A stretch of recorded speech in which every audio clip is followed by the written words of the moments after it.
NHL Insider with Eric Away. It is Brian Munz joining us from Winnipeg, Manitoba. It's been a couple of months since Munzy's been on the sports cage.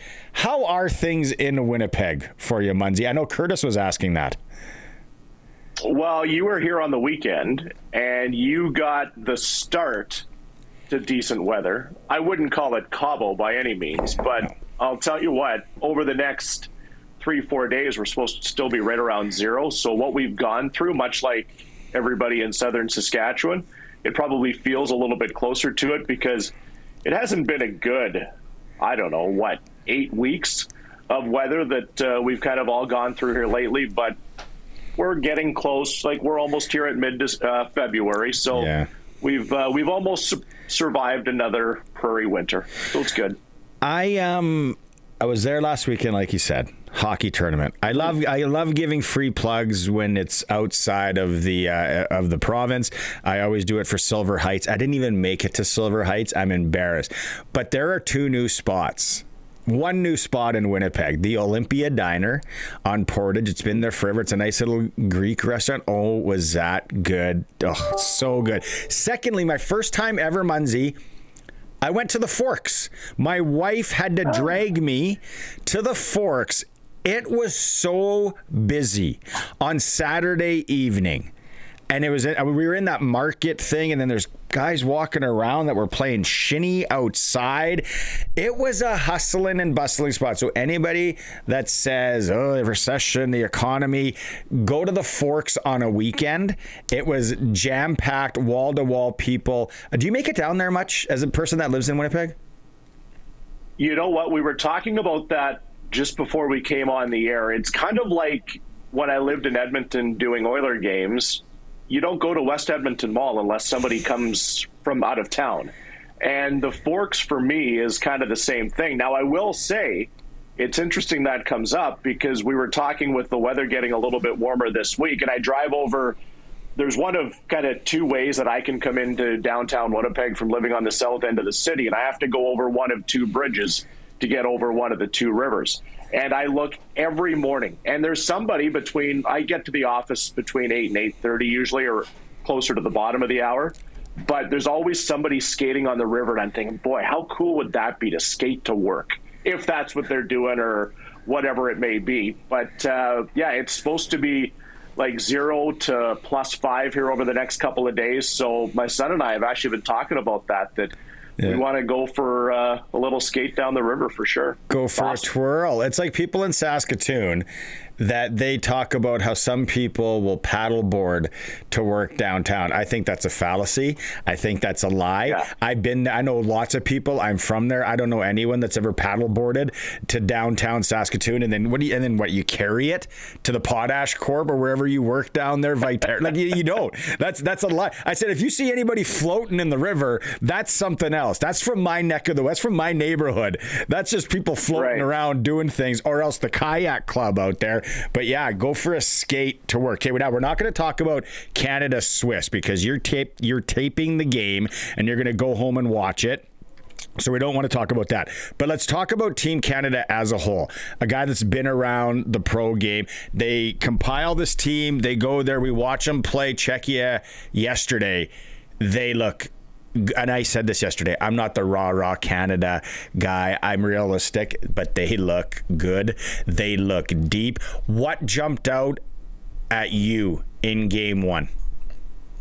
Okay, well, let me throw this back at you just real quick. Was it better than you expected it to be yesterday? And again, thank you for not mentioning today because, yes, I am recording the game, and I probably won't see it until 6:30, maybe 7 o'clock tonight. And I'll be honest, I'm never that guy to record stuff. Like, people will talk about golf championships or whatever, and maybe it's just the world that you and I and pretty much everybody else lives in. But when you work in kind of the sports business, you can't just wait to find out what happens. Like, you've got to kind of know all the way through. But I will say I have become a huge fan of this event. I was excited about it coming in, and I'll go back to my question for you. Was yesterday better than you thought it would be? Yeah, it was. I had on paper and any kind of hockey, the hockey my boys playing this weekend on paper. Well, paper doesn't mean, especially international hockey. Everything's thrown out the window. France is giving the Czechs a game. We see Italy with 2 shots. They're giving. So yes, I put myself in the shoes, or tried to, of an opponent and go, well, how the heck are you going to match up against these lines? Yeah. So for me, it took me back to the Four Nations, because I was kind of in that same idea of, okay, well, this will be kind of cool. I'll maybe watch a couple periods to see how it goes. Well, I was locked in from start to finish. I watched every minute of Team Canada's games, and I was the same way yesterday. It was, okay, this will be kind of fun. And then the funny part, I don't know about you and kind of how you were watching it on TV, but the feed I was watching, they literally didn't take us to the rink. Like, there was other Olympic sports going on, and they didn't take you to the rink until, 60 seconds before the game actually started. Mm-hmm. And, James and the panel give you their quick little lead into it, and then Cece and Johnny take you away and you watch a game. But it was awesome, and even, my son got his braces off yesterday, so him and I watched the game. He kind of got out of school for the day yesterday, we'll call it that. And, he's a hockey fan, but he's a volleyball guy first. But even he says to me, Dad, this power play, you got McDavid, McKinnon, Crosby, Makar, and then who's the other guy? I'm like, oh, Sam Reinhart. And he's like, wow, he doesn't know who Sam Reinhart is. But you think of those 4 guys and what they were able to do on the power play and just how quick they were able to capitalize. You obviously saw the Marner pass to Mark Stone, being a Winnipeg guy. He had the Stanley Cup here a few years ago when Vegas won, and played a little bit of a role in his day. So I've got to know Mark a little bit. And it was awesome. We're all wondering, what's Tom Wilson going to do physically? What's this team going to look like? And when Connor McDavid throws the biggest hit in the event less than 2 minutes in, you're like, all right, they're into this thing too. And it was awesome. And as the game wore on, you knew it was lopsided. You knew Canada was on their way to victory. But I still wasn't leaving my television. I was glued to this thing all the way. And that's kind of why I'm excited. I've done a really good job. I haven't looked once since the game started here this afternoon to kind of see how it's going. I assume I know how it's going, but I don't as of yet. And looking forward to getting home tonight. I guess I got to listen to music all the way home, because if I turn on the radio, then I'm going to have this whole day wrecked. That's another thing in this day and age in 2026. It's a lot different than when you used to throw the VHS tape, let's say Nagano, even Salt Lake City. And if you were rich enough to have TiVo back then and be able to record too, you might as well have fur coats and fancy vehicles back then. But nowadays, it is everywhere. You can't look at a screen. You can't look at your phone to find a score. So I commend you if you're going to be able to get to 6:30 or whenever to watch it. Josh Morrissey, though, yesterday, when that happens yesterday, I'm not going to say anything about today, but obviously on a number of different fronts in Winnipeg, it's worrisome. Oh, 100%. And, you look at the fact the Jets are 11 points out of a playoff spot. Are they going to get in the Stanley Cup playoffs? I don't think so, just based on how many teams they have to jump. And they haven't been good enough all year. They can't find consistency. They can win a couple of games and then they lose 2 or 3. But the biggest thing for me is the teams you would have to jump trying to get to that number 2 wild card spot. That's the hardest part. Could they go on a run? Yeah, they could. But the teams that are in front of them right now aren't going to fall off. So, yeah, you know what? For Josh Morrissey, I think everybody held their collective breath because, I've known Josh since dating back to his days with the Raiders, and we played golf a little bit in the off season over the last few years. And those things, you look at more of the person than the hockey player itself. And when he went down yesterday, obviously, we were texting a whole bunch of different hockey guys. We're kind of all together yesterday. And, it's just like, geez, I hope this isn't something that eliminates him, because obviously he didn't get to play the final game in the Four Nations either, right? So you want him and Colton Parayko looked pretty good together yesterday. So again, don't tell me, but hopefully he's okay and he's back here sooner than later. Okay, let's talk about the Jets.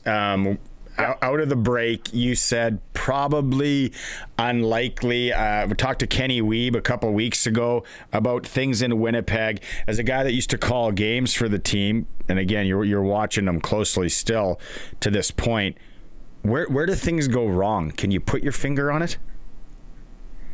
Is it when Hellebuck goes out? Well, that was definitely, I think, the start. Like, anytime you lose arguably one of the top 4 goaltenders in the NHL for an extended period of time, that's going to have a psyche on your entire team. And hey, I thought Eric Comrie did everything he could for the team, but he's not that safety net that's back there. You take Vasilevsky out of Tampa's lineup, or you take another top-end goaltender out, it's going to affect everybody. And yeah, that was kind of, I don't know if I would necessarily say the beginning of it, because they weren't necessarily in a great spot at that point already. But the thing for me right now is the Western Conference parity. And you look at Utah and Anaheim, who currently hold those 2 wild card spots right now out of the Pacific Division. In the last 10 games going into this Olympic break, the Mammoth were 7-3 and the Ducks were 8-2.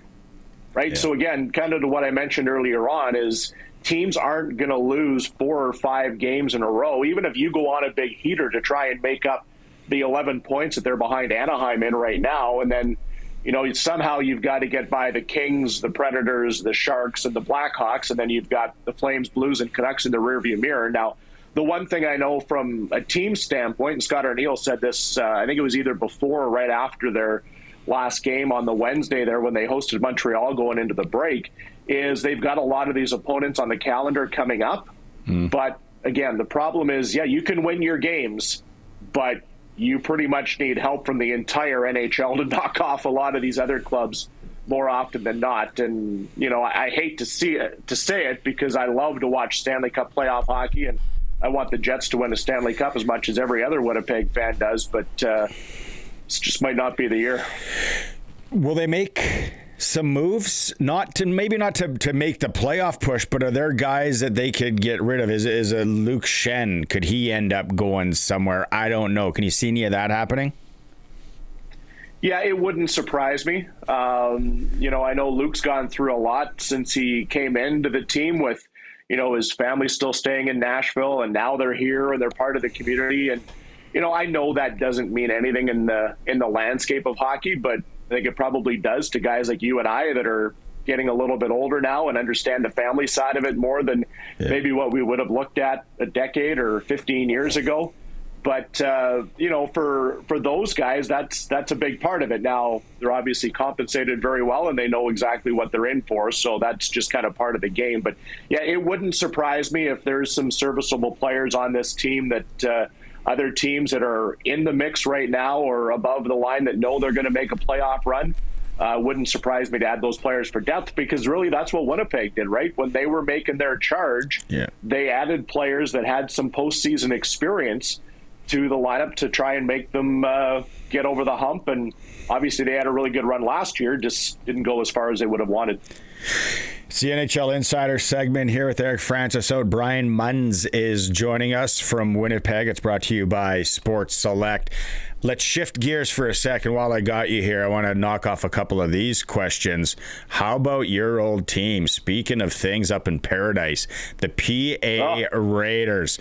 I know you're keeping tabs on them. What they're doing up there is special, Munzie. And I wanted to ask you, when you called things back at I don't know, it was the Hauser, maybe it was the Communiplex, I don't know. Wildest game that you remember? Packed milk crates. What was that for you? Well, so they were not good when I came in. It was the Communiplex, and then the whole Bring Back the Magic campaign went through PA when they renovated the arena. They put the brand new lobby and all that kind of stuff on the front of it. That's when it became the Art Hauser Center. So it was neat to be able to watch all that. But yeah, when I was there, we weren't good. So I didn't really, the first couple of years, we beat everybody up and we won some games physically, but again, different era, different time, different conversation. The fun part for me actually was the year I left to go to Edmonton, the lockout year, to call Roadrunner games in the American League. They made it to, I want to say it was the Eastern Conference Championship. And I went back because the Roadrunners that year in the American League. Edmonton's team didn't make the playoffs, so I had a chance to go back and hang out. And it was milk cartons and people hanging from the rafters pretty much in that building. And to me, like, I love going into these old rinks. Like, I understand the new rinks, the corporate side of it. They've got an unbelievable complex now in Steinbach, about 45 minutes out, where the Pistons play, an MJHL team. Still haven't been to the new rink in Estevan or Melville.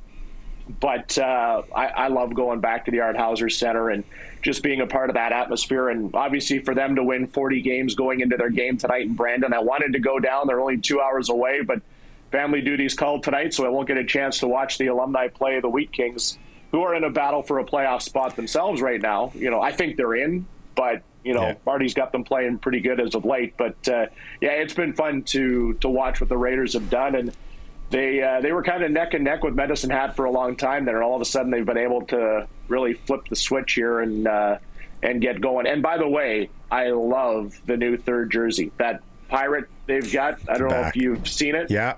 But a local guy, I guess, kind of designed that new logo, and they've taken and run with it. And to me, at some point here in the near future, maybe hopefully they make the switch, because it's pretty cool. Good merch. Yeah, we had Clifford Mapes on a couple days ago, just talking about all the great. They're going through merch up there. They got $2 ticket night on Tuesday, but they only can sell like 200 because the place is packed. Okay, and then before I let you go, I want to get your take on what's going on. Again, you called a lot of SJHL games. What do you think about the SJ? Is it Flin? Is it Mike Reagan? Is he going to finally do it this year in Flin Flon? Although Yorkton's playing good hockey, we got Weyburn. What do you think of the SJ? Well, I haven't watched as much, keeping an eye on the three teams, obviously, that I called, Humboldt, Melfort, Nipawin. But yeah, from everybody I've talked to and kind of looking at the standings every few days, it's Flin Flon's year. And boy, we talk about venues like the Art Hauser Center and the old Whitney Forum, when they get rocking in the playoffs. Actually, I've got to go to northern Saskatchewan or northern Manitoba for a bit of a golf tour coming up here in early April. The courses won't be open, but I've got to do some real job work, and it might just conveniently coincide with a Bomber game at some point up there. I'd love to get back. I haven't been up there, obviously.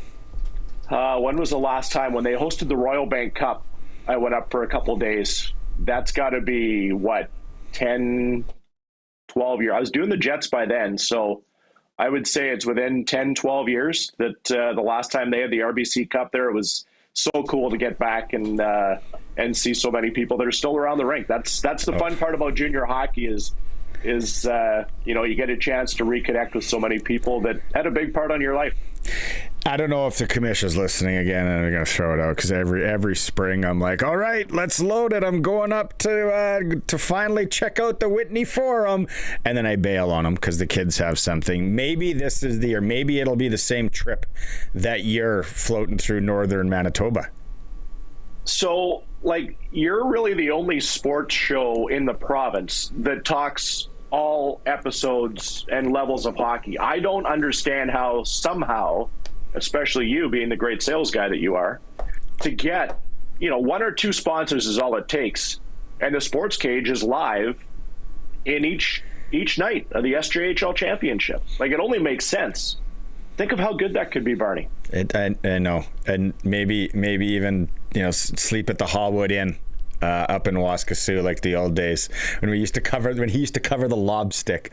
God, those were good times, Munzy. But those were good days. We got to move on. We're on the back nine now, bud. We're on the back. Thanks 12 full. We've got some time to go yet. Thanks so much for doing this and stepping in. We will touch base more. I appreciate you. Appreciate this. And again, get home. Pour yourself maybe whatever tickles your fancy, and watch that game, Canada-Switzerland, that you recorded. Have a good weekend, my friend. All right, Paul. Yep, it's going to be fun to watch that, and obviously the Raiders and Wheat Kings online on Victory Plus as well. How cool is that? You get a chance to watch all the games now. I know. Life's good. I know. Yeah. I know. It's right. awesome. See you, dude. Okay, see you, Munzy. There he is.